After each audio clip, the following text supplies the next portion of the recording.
Foods with Victoria Fabbo. Today I have two awesome guests. They are part of the La Dames group, which gratefully I've had some people come on before. So today I have Miss Evelyn and Miss Lilly. Thank you, ladies, for coming on. Thank you for having us. Yes, thank you. Of course.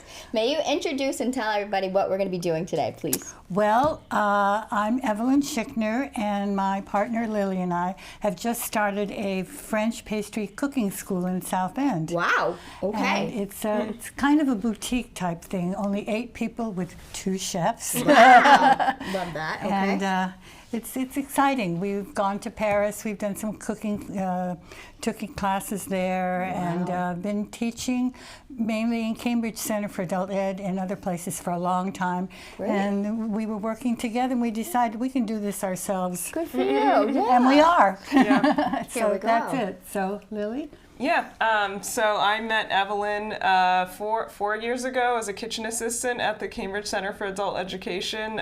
Basically learned everything I know from her about French pastry. Wow. Okay. Eventually leveled up to helping her teach classes as well as being her assistant. And yeah, we founded Joie Cuisine a year ago in Boston South End. Nice. So, awesome. Yep. And you guys are going to be teaching a Tart class soon, or can you tell everybody what we're doing today? Yes, our first class ever in our South End space is going to be a French tarts class. It is Valentine's Day themed. So today we'll be making the same recipe. It's going to be a classic pâte sucrée crust filled with crème patisserie, topped with fruit.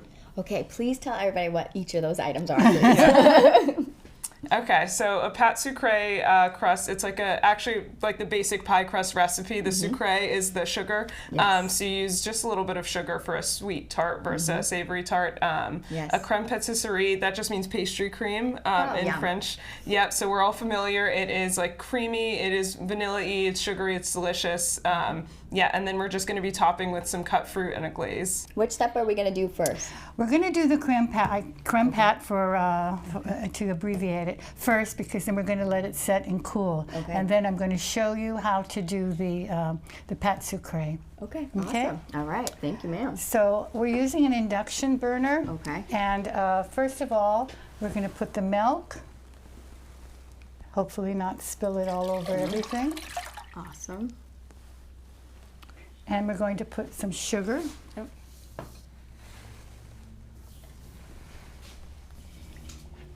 And then we're going to get it to start just to steam. While that is getting ready, we're going to go ahead and we're going to add egg yolks and egg.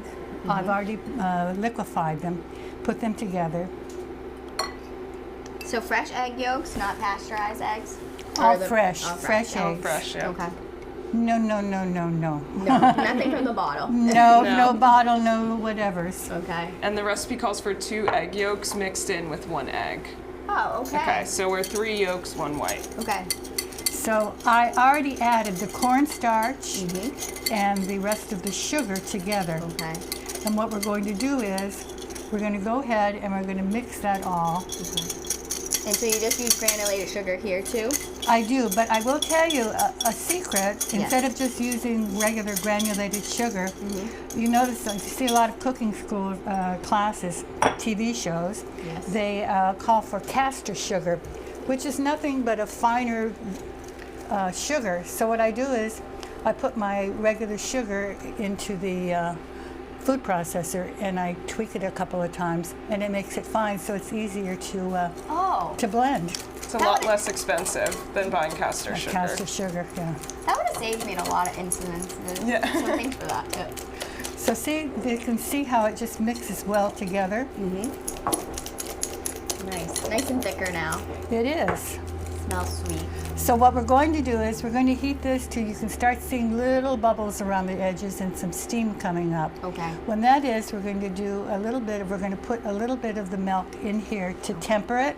Because the milk is hot and eggs cook really quickly, if you just poured the eggs into the hot milk, you'd get scrambled eggs, which would not be appetizing. So to temper, you're bringing it to a level temperature. So you pour a little bit of the milk into the eggs, slowly rise the temperature of the eggs until they're a closer temperature, then you can fully combine them and you won't get scrambled eggs. Awesome. So what made you both get into baking and pastry?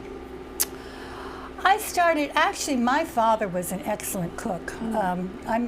German origin, not French. Okay. But he did some beautiful things. We do some cooking at home. My mother wasn't so much, but my father really got into baking, and he was in the Air Force. Wow. And so, although we didn't go to different countries, there were people that we met that were the brides that came, and so I would go to their house and learn how to cook with them. And Wow, I just enjoyed it. I had a similar background of cooking at home with just my grandmother. My great-grandmother lived with me when I was a child. She was an amazing baker. So lifelong baker. And then I started at Cambridge Center for Adult Education during COVID just as a way to start connecting with people again. I used to be a kitchen assistant for all sorts of people, but then I met Evelyn and she whisked me away from the rest of them, so I started only assisting Evelyn's classes, and that's where I found the passion for the French pastry specifically. Let's do this. Pâte sucrée. Pâte sucrée. Amazing accent. Let me tell you, this is one of the easiest things to make in the world. You can also do it by hand in a large bowl. Yes. Sometimes I will sit watching a television show and crumbling the butter in between my fingertips. Oh, yes. But this is a lot easier. Yeah. So what it includes is our mise en place, flour. We're using powdered sugar. You can use granulated sugar. This is a kind of a softer dough. And then egg yolk. You can do this several ways. I have cubed 8 ounces, a half a pound of butter. And Best part. as I said, I don't use the European butter for these. I use Cabot.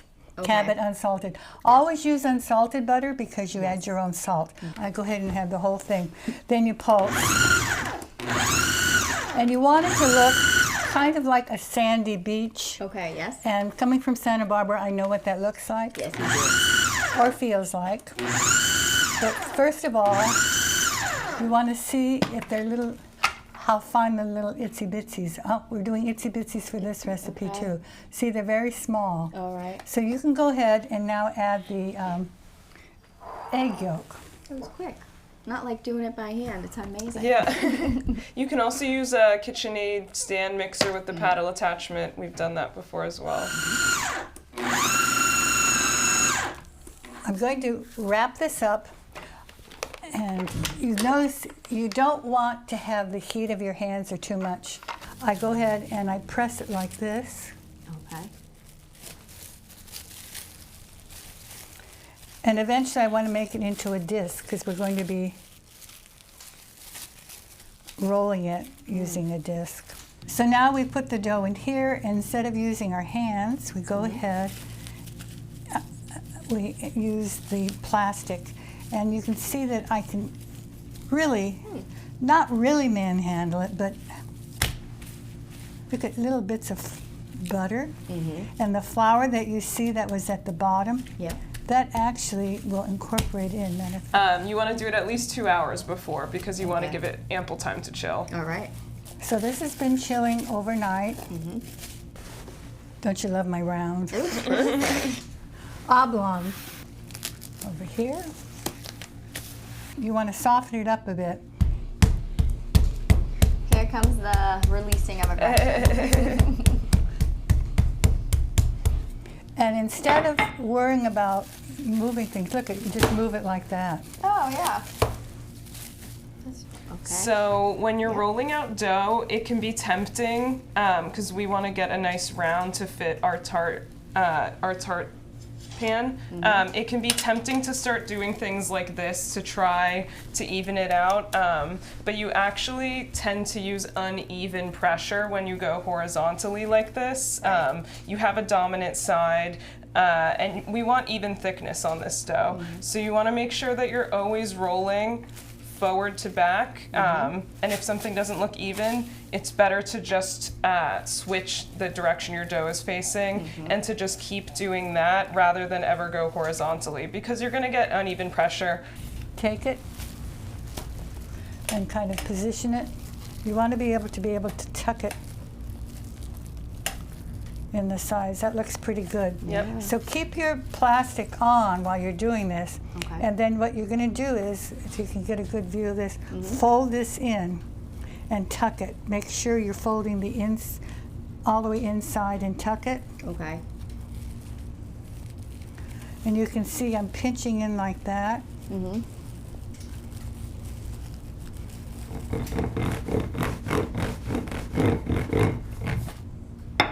Awesome. Ooh, How's that? beautiful. Look at.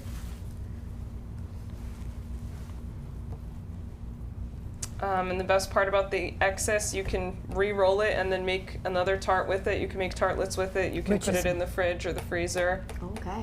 Now, what you want to make sure of, especially with the little guys, Mm-hmm. when you do this, when you're using a flute, make sure there is no dough sticking in between.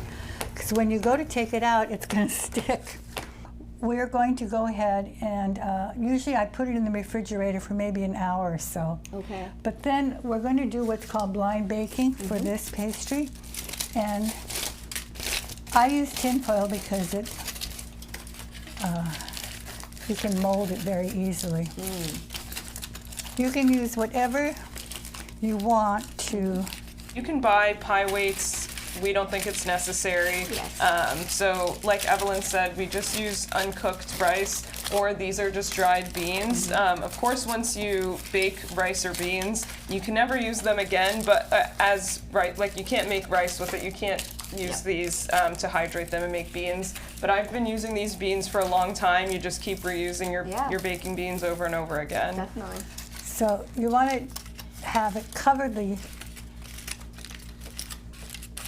top, but you don't want to tuck it in because you'll never pull them out. Okay. Because it's a two-stage thing. The first thing is with the beans, the weights. And what does this do? This prevents it from puffing up.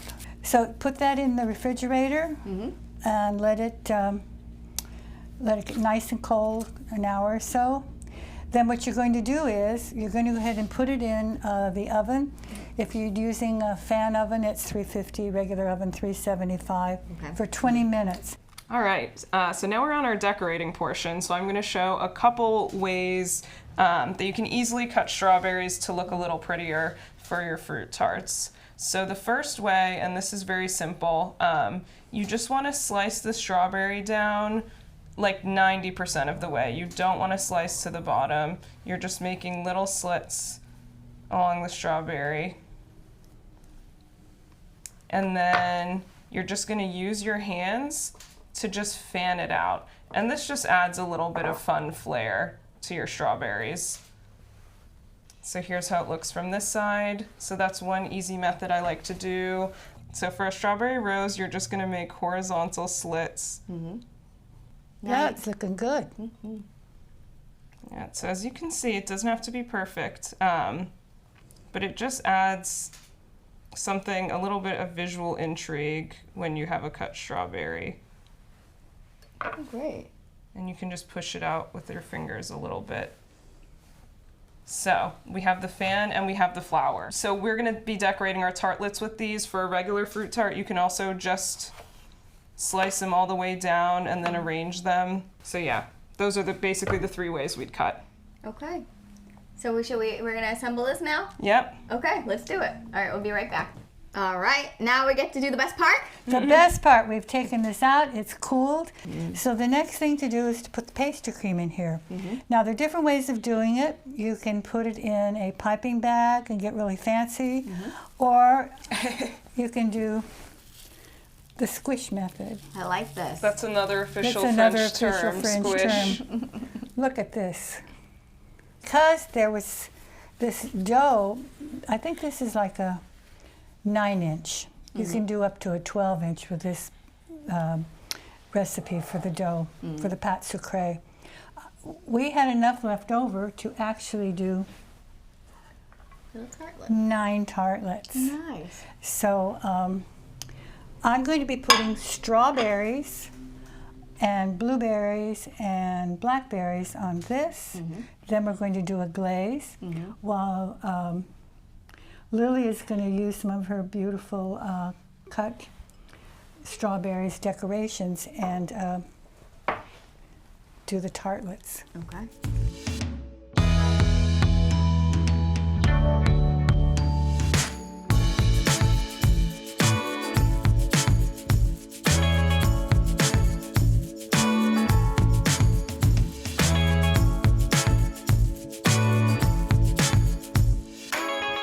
Okay, so now we're glazing the tart, and this is to preserve the fruit on the tart, right? Yep. It is. And how long will this glaze last, or keep this tart to last long? Unfortunately, I've never had a tart have to last long, True. but I can look that up. No, that's okay. It's getting eaten well. So you said you use a Smucker's apricot, and then you use Grand Marnier. Is that right? Yeah, but you can use water or any liqueur. Okay. Look at the difference, though. Yeah. Shiny and bright. Yep. Les Dames Lily and Les Dames Evelyn, thank you. Yeah. Merci beaucoup for coming on and teaching us how to make these lovely fruit tarts. Thank you so much for having us. Thank you for having us. This was really a lot of fun. It was. really was. Yeah. And everybody's going to have fun at your cuisine school soon enough making these. Awesome. So find them in South Boston, guys. And thank you again. And see you guys next time on Fabulous Foods. Yeah. We'd love to come back. All right. All Sounds right. good. Okay. Thanks, guys. Bye. Bye. Bye-bye. Au revoir. Au revoir.